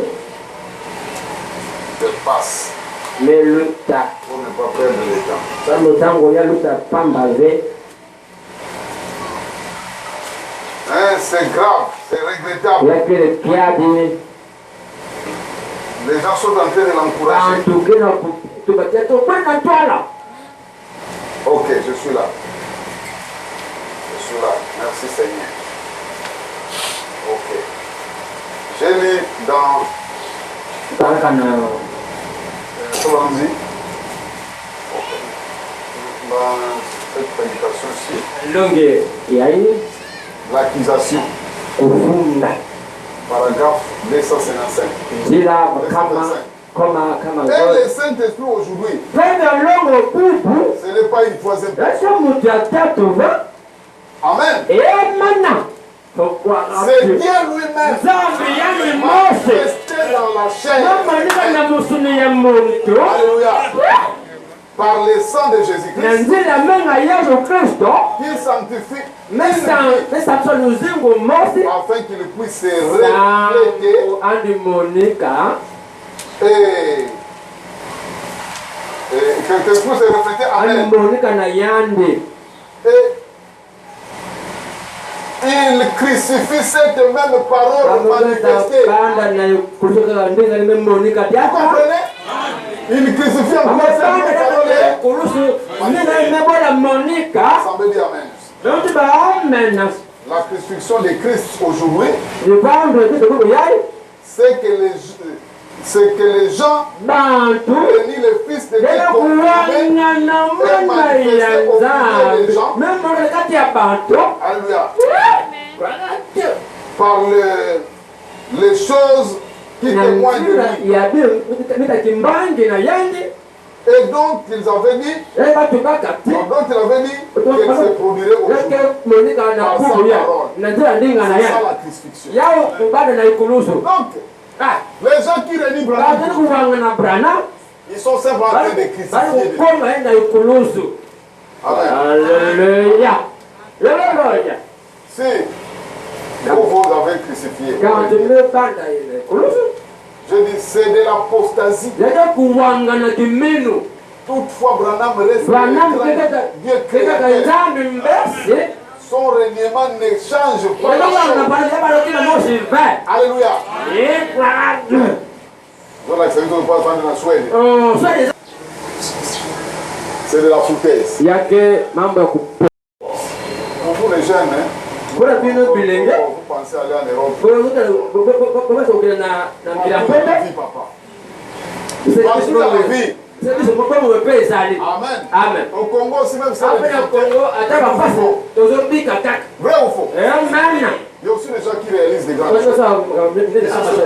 awa na mboka kongo Prier seulement Dieu. sabela nkolo akopambola kaka na mboka oyo Et puis, si c'est Norvège là. Et le frère Enoch de Norvège. frère enoki ya norvège Donc, Mandiala. C'est le pas d'avoir cru pendant 28 ans abongoli mpona andima uta babola kimbala na libwa et d'avoir été baptisé au nom de Branham. azwa batele nakoma brana Avoir eu la lumière. amoni pole Et le seul vrai Dieu, c'est le Seigneur Jésus-Christ. nzambe kaka azaka yesu kristo nzambe ka moko Le bon nombre de se vendre en tama. Amen. Permettez-moi. Qu'il s'éloigne, qu'il crée, mais ça peut s'en aller. On a pitié de telles gens. ani kwela zokwela Alors, la connaissance que tu dois avoir, oyebi oyo c'est okufuna pour nango t'aider. eza po Jésus s'est dit, il faut. lamu tupe ya mabe Amen. Mon peuple meurt par ma. okoza okufa po azangi boyebi Peut-être que c'est lobanda moto oyo ce frère Enoch ndoko enoko oyo manque un peu de connaissance. azangi mwa mayele Est-ce qu'il avait cru réellement? andima mpenza 28 ans après, bambula tu bala na mwambe nsima nango Yuda Tambola Grayevski n'a souffert. yuda tamo Mais comme ce n'était pas sa place, ozali esika na ye te il a fini par marcher. ayekomonisa langi na ye Amen. amen La vraie connaissance, oyebi ya solo eye lit le diable. etangi monguna Amen. amen Nous vivons au temps tozibika na pour ntango la vraie connaissance. oyebi ya Vous solo avez une connaissance boyeba qui n'est solo pas la vraie. Nous avons, Dieu a une réelle connaissance. nzambe asala boyebi Et ya cette solo vraie connaissance, oyebi ya solo wana ça se trouve dans les brochures, eza obe na et dans babrochure les bandes. na babande Amen. bakasete Si tu ne comprends pas, soki osufini te viens consulter les pasteurs. yaka kotala mokengele Amen. amen Il peut vous aider. akosalisa yo Amen. amen Parce qu'il a été promis. bakusa elaka dans Habakkuk 2, na Habakkuk mibale car la terre sera remplie de la mabele connaissance okotosana na boyebi de la gloire de ya l'Éternel, nkembo na nkolo comme les fonds de la mer, lokola mozindo ya par mbu les eaux qui les couvrent. na mai oyo ezipi yango Parce que nous avons cette connaissance ozona boyebi yango dans cette nouvelle na civilisation. bompenza ya sika oyo C'est pour produire. po tobimisa Alléluia. amen Nous sommes en train de produire. tozosala Nous sommes tozobimisa dans cette nouvelle civilisation. toza na bompenza oyo ya Je ne sika crois que nous serons. tokoza te tokoza kuna Nous y te sommes déjà. tosasasa yipi Nous renversons les régions. toyobalela makanisi C'est là où nous sommes déjà enlevés. wapi tozosela Et les gens nous disent, vous êtes encore sur la terre. Vous toza na mabele nous tosoneta renversons les régions. obaloli makanisi obaloli yango Alléluia. Ésaïe 11, 9. alleluya Il ne se fera ni tort ni dommage. okubebisa Sur mabele toute ma montagne. na ngoma nanga Car la terre sera remplie de la mabele connaissance de l'Éternel. ekotonda na boyebi na nkolo Amen. Comme les fonds de la mer, lokola mozindo ya mbu les eaux qui les couvrent. ya mai ezipi yango Des témoignages dans la vieille vie. na bila awa toza na tato mibale Alléluia. Et nous allons terminer pour aujourd'hui. tosisa awa Pour lelo montrer que cette connaissance, boyebi c'est yango ça qui lie le diable. yango ekangi satana Amen. Si vous avez la vraie connaissance, toza na boyebi ya solo le diable n'a plus le pouvoir sur vous. monguna auziso makasi epa na yo te Alléluia. amen Le diable profite de ton ignorance. monguna aye koprofite na koyeba na yo Mais s'il connaît que tu es sokabi so connaissant, yo oyebi makambo que tu as déjà le titre de oza propriétaire, il na ne nkombo va oyo pas se moquer de toi. akosana na yo te Amen. amen na systeme ya C'est but. La visite de Gabriel à Daniel. makambo motoba ya kotala daniel Et ça. Maintenant, revenons. tozonga Revenons prendre Habakkuk. tozwa Habakkuk Habakkuk chapitre 2. makambo mibale Nous allons voir tokomona pourquoi mpo na nini il a scellé le serpent ancien akanga nyoka ya kala et dans quel but mpo na nini ça a été fait. asala yango Et c'est ce qui arrive tout de suite après ce yango qu'il a scellé. ekomi nsima mpenza ntango bakangi yango J'ai cherché cette déclaration de Frère Branham. eloki oyo elokopana Il ne s'agit pas de chaînes. eza te minololo Le diable est lié. bakangi satana Il ne s'agit pas de chaînes eza minololo te comme ce que les entreprises de lokola poids utilisent oyo bakompani ya basalelaka pour fixer les grilles. po bakanga banzete Mais ce sont des chaînes de eza circonstances. minololo ya makambo ya mpaso Je cherchais ça tous les matins. bakisi yango na ntongo lelo Je vais compter appuyer ça. nakoko bakoluka yango Mais cette connaissance boyebi wana lie le diable. ekangi monguna Si vous avez la vraie soki connaissance, oza boyebi ya solo Satan a la place. monguna akoleka te Jésus avait exploité cette. yesu asalaki yango Il est écrit. bakoma Il est aussi écrit. baloba mpe lisusu Il est écrit. bakoma Il est aussi écrit. bakoma mpe lisusu Amen. eba Et là, nous allons voir pourquoi tokomona mpo na il nini a scellé le serpent akanga nyoka yango qui est scellé. oyo akangama J'aime ça. nalingi yango Pas vous? bino te L'assemblée de Amen. amen Ça, oyo ça nous amène à eleki la sa connaissance de quelque chose. nakoyebi eloko moko C'est Habakkuk. Habakkuk Habakkuk chapitre Habakkuk 2, makambo mibale verset 14. zela zoni na Je mine vais lire. na kotanga Quand ceci arrivera, tango oyo kokoma regardez bien. kotala malamu Car la terre sera mabe remplie ekotonda de la na connaissance boyebi de la gloire de ya l'Éternel, nkembo ya nkolo comme les fonds lokola mozindo ya comme mbu les eaux qui les couvrent. mai oyo ezipi yango Ouf!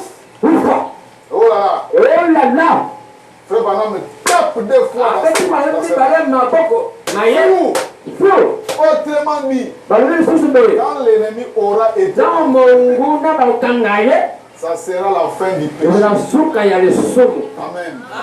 Quand vous avez la vraie connaissance, les sommes, et Sili. Alléluia. Ça sera la fin du. ezala suka ya lisumu La justice éternelle boyembe nyankolo sera amenée. ekomemama Satan sera scellé dans l'abîme. akokangama na bibilia Et la connaissance de l'Éternel ouvrira la terre comme les eaux couvrent les fonds de la mer. Amen. Gloire à Dieu. C'est en route. C'est en route. Les femmes seront dedans. Les hommes seront dedans. Amen. Est-ce que c'est demain? C'est toujours. En ces jours-là, ces jours, vous connaîtrez. Je suis dans les pères. Et que les pères. Aujourd'hui, la parole a dévoilé le diable. Au point que le diable n'a plus de paix sur un croyant. Amen. C'est ça la vraie connaissance. Cette connaissance immobilise les diables. Dieu vous bénisse. Amen.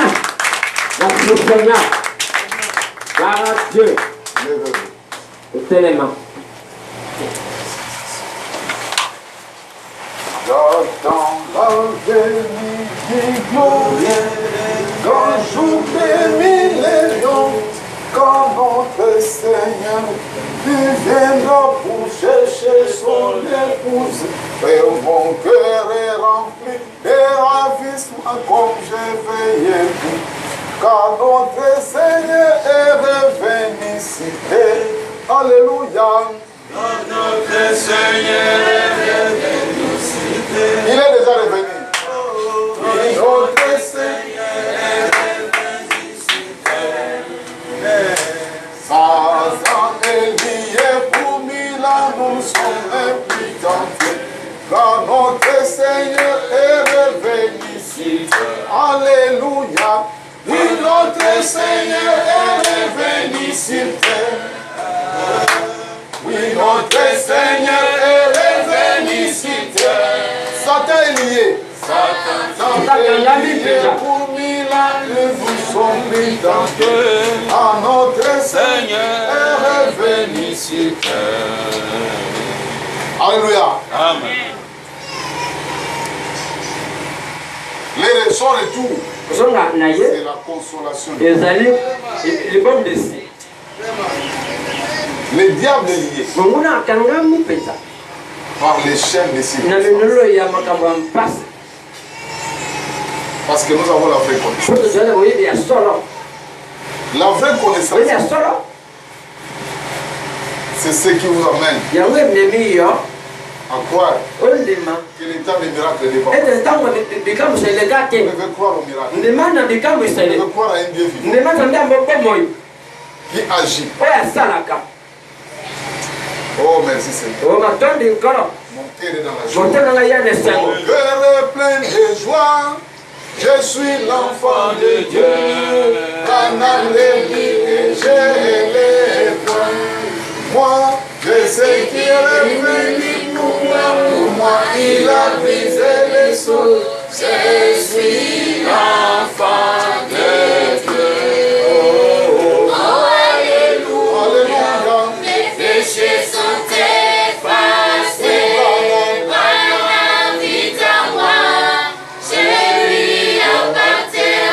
Alléluia. Je suis béni, Saint-Esprit.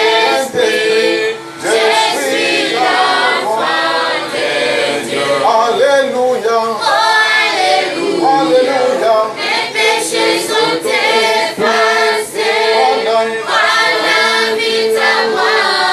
Je lui appartiens.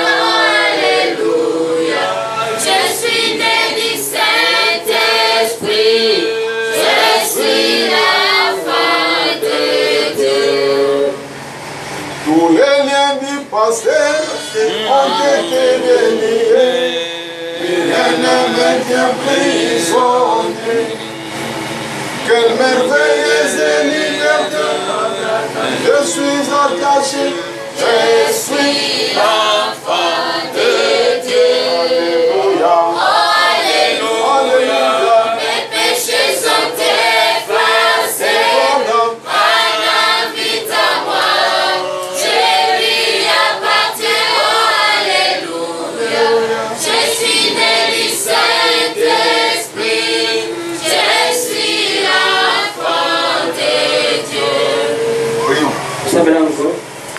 Dieu est bien-aimé, Père. Merci. Merci pour ta parole. Cette connaissance, c'est ce dont nous avons besoin. Pour juger les justes. Pour dénoncer les faux apôtres. Père Céleste, nous nous confions en toi. Oh, roi de roi, nous voulons être attachés à rien d'autre qu'à toi, Seigneur. William, aide-nous, Seigneur. Soutiens-nous, Papa. Pendant que nous voulons rentrer, bénis tes enfants. Ils fournissent des efforts pour construire cette année. Sois loué, sois glorifié. Au nom de William. Amen. Que Dieu vous bénisse.